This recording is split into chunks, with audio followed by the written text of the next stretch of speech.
to Red Boots and Heels Talking Points. I'm Boots. And I'm Heels. So glad to have you join us this afternoon. We're going to be touching on kind of a touchy subject this afternoon, transgender. I don't know that it has to be a touchy subject, but I think people are uncomfortable with things that they don't understand.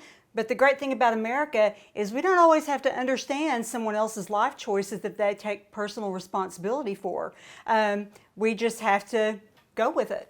True statement. So let's talk about the year that we're in right now, 2021. It is becoming a record year for transgender legislation. In fact, it's making history right now.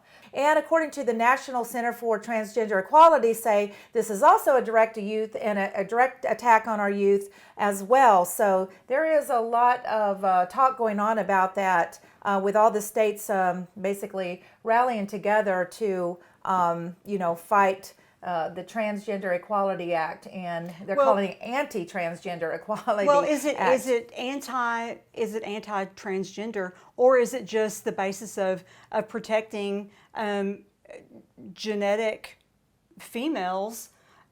Because there is such a big difference between male and females. I mean, there just is. We have to follow the science. We all know that Biden, during a 70-minute address to Congress, basically stated, and I can quote him actually saying to the youth of America, and he says, I want you to know, to you brave young people out there, basically, it's not exactly like that, but pretty much, and it says, I want you to know that your president has your back.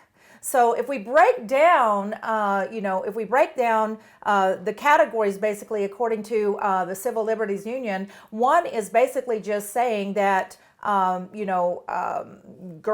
transgender girls, are restricted from playing in girls' sports, and the other one would be basically somewhat restrictive health care, which mostly really does kind of mean, I think, in many ways, gender or genitalia reassignment. Well, I mean, I have no problem with anybody living their life in a manner that they want to. I do think we need to have some protections regarding youth and children going through puberty. There are a lot of questions that I have about that. And for one thing, though, really the federal government needs to stay out of people's penises and vaginas.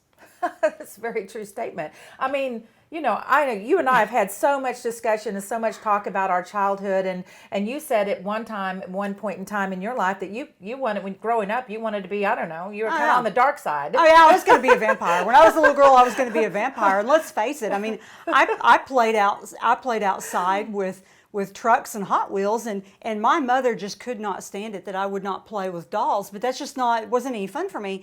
And I'm not gay. There's nothing wrong with being gay. But these days, I think that parents might take that as a signal that their child wants to make a difference in their life, when actually they just want to. If a little boy wants to put on a Snow White costume for a little while, that just means he wants to wear a Snow White costume for a little while. I think we read too much into things. I do too. And I'm all about, obviously I have no problem with anybody doing whatever makes them feel better in their own skin. That is not a problem for me. And my take on this whole thing really lends more towards the adult situation rather than the youth. I have a wealth of information, and I've studied it really to try to figure out the rights and wrongs, and then it's not our we shouldn't be judging that. I get that, but when it starts dealing with children, because children, as we all know, want to be Batman for one day of their life, and maybe months, and maybe even a couple of years of their life, and Superman, but you don't want him to go jump off a freaking tall building either. So that some of that passes. It doesn't always mean. And today's society, my point on that is really it's getting we're getting caught up in the hype and getting caught up in social media, and I think that's going a long ways in pushing families towards other decisions that might not actually have been their decision further down the road. Well, so I have a real issue with that. Who you are when you're 8 or 9 years old is not who you're going to be, when you're 20, 21, 25. And that's a Rapunzel. that's a very permanent situation. And just my thing is what child is capable of making those type of permanent decisions for themselves at such a young age? I think there's going to be a lot of people regret a lot of things, but at the end of the day, really, the federal government has no business taking part in anything like that. I mean, it's government overreach, really, if you really look at it. I mean, look at what happened in Ohio. I mean, a child was removed from the custody of their parents because they wouldn't go along with the child, which, by the way, is a minor, wanting gender, reassignment. at the end of the day, it comes down. I think that's awful. Right. It comes down to I believe parents. it was Ohio. I may have to Parents, check that out, but I think yeah, it was Ohio that parents that happened maintaining control in the decision making for the health of their children. And like it or not, everybody may not decide as you would decide for your children, but really, it's up to the parents. I agree totally. I really do. But I also, I can bring up one subject that I've been following. I won't mention the name, but I do know that on social media, you do have some of these parents and some of these families, and these children are extremely young. And it seems to me they're feeding off the hype surrounding it and getting more into that than actually mentoring their child. To direct them in any which way. And basically, I mean, come on, it's kind of ridiculous when you have 4 and 5 year olds who are claiming that, I'm not a girl or I'm not a boy, and they want to do this. I think, that sure, let them be whatever, but don't encourage it, and don't do it for the wrong reasons, because you're getting some kind of enjoyment out of all of the attention that it's receiving. And I literally do believe people are guilty of that. I truly do. Oh, absolutely. There's a lot of fanfare involved with being socially innovative. Yeah. And, it's not always a good thing. And it's not always a good thing to be so pressured by media and by the entertainment industry and things like that we're willing to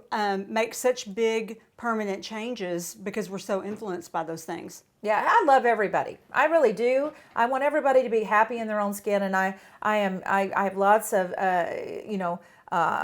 gay, lesbian. I've got a lot of people in my life, all walks of life, that absolutely all walks of life that I love, and it's absolutely okay. But when it comes to the children, I do have a little bit of an issue there, because I think that their minds are young. They haven't quite, their brains have not caught up with what their body is saying to them. And at some point, we need to let them grow up and then make that determination. Now, quite frankly, maybe the way that they're handled at home is vitally important, even Very through much that so. whole process. I realize you should, embrace your child and what they're saying, and get them the right, help if they need it, because sometimes it's not really that they want to be different than their assigned gender at birth. They just want some differences, period. Caitlyn Jenner, she used to be Bruce Jenner, and, obviously has a lot to say. She's going for the position of running for governor in California. And as a result of that, she has a lot of statements to say. And one of those statements back up what I feel, and that is no transgender girls should be allowed to participate in the sports against other girls, because quite frankly, how is that fair? And she states that herself. She says it's not fair. And remember, she was an Olympic winner, so she has been in competitive sports, for a long time. She also, as a male at that time. She also understands the difference between male and female bodies. And let's face it, even if you take the grouping of athletes out of it, just in general society, men are 10% on average, just in the general society, 10% taller than women. Yeah.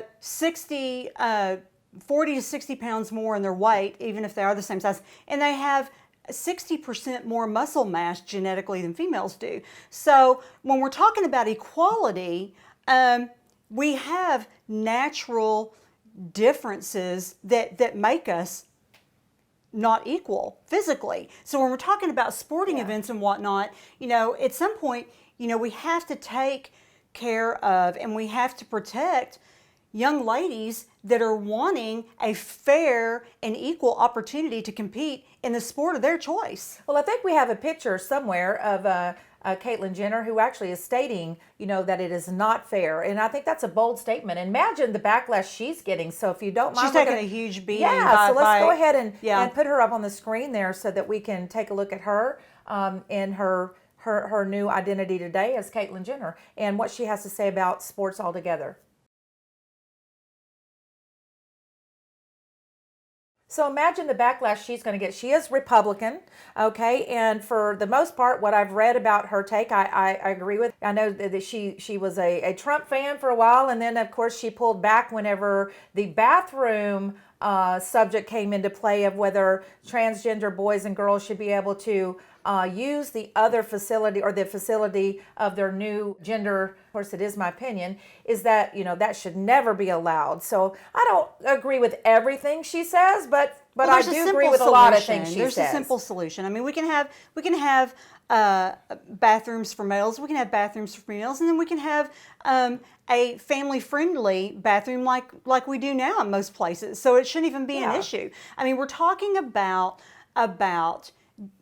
genetic chromosomal males being allowed to share bathrooms, dressing rooms, locker rooms with females. Now we've got pubescent girls that are at the height of their modesty. Yes. I mean, I can remember being in gym class in junior high school and being just absolutely terrified at the fact that the other girls were going to see me naked. Yeah, absolutely. I mean, and as much as that's we female, so as much as we lack modesty in today's society, still genetically that exists, and it's deep seated, and there are reasons that we're that way, and that's a good thing. To have that modesty. I can't imagine, as protective as I am about making sure that my bathroom door is locked, even at the age of almost 56, I can't imagine being a young female and in the atmosphere of having a genetically born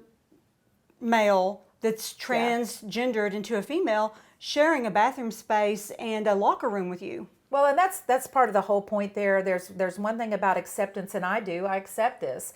I accept their ability to do whatever they want to, as an adult, and God love them, I'd wrap my arms around them, but at the same time, don't try to force, the majority, to now cater to the minority. I mean, that's really I think that's in a lot of things, and a lot of different subjects today, but this is definitely one of them that is happening. We are not now crossing boundaries, and we are... we can't do that. We cannot expect little girls to not have their trophies because, I mean, there's a difference between, there's a reason why, like in Little League, it's Little League, why in wrestling you have categories. It's because... they genetic don't measure differences. There's genetic differences even in the same gender, and so there's a reason why there are classes and different categories for all things, and this is no different. And by saying that does not make me a racist, a bigot, a transphobic person at all. Like I said, we just following the science. Just basically that, and we should be accepting, sure, and I have no problem with that, but there are boundaries and there's lines that should never be crossed, and I would say the sports is definitely one of them, and also the bathroom situation is not one of them. But I'm not saying we don't work together to come, to some kind of resolution either. So there we go. Don't infringe on my rights. Don't infringe on my rights and my personal bubble and my security level. Don't do that. Or anybody's, for that matter. Exactly. So, yes, touchy subject for some, uncomfortable for some. For me, I love uncomfortable, touchy subjects, so it doesn't bother me so much. But, I'm all girl. There's no question there. But, I'm a heterosexual girl, but I'm not going to try to impose that on someone who's not. Exactly. So those are the boundaries that, that we kind of, need to stand by. I think we can respect each other's boundaries and still be within the means of not infringing on someone else's personal liberties and not putting young ladies at risk. Yeah, absolutely. And I think we're going to close with that. We just hope that you got something out of our conversation today, because that's really what we do, is we find these subjects and we talk about it. And we love talking about it with you. So please go to redbootsandheels.com. We also have our email, which is talkingpoints@redbootsandheels.com. And we also have an 800 number listed on our website. Do want to mention again that we have a rescue mission. It's Pets and Politics. Please go there, check that out. And if you feel free to want to give something, then we appreciate that as well. And we have a few other stories on there as well for you to enjoy. So we'll talk to you soon here at Red Boots and Heels. Bye-bye. Bye.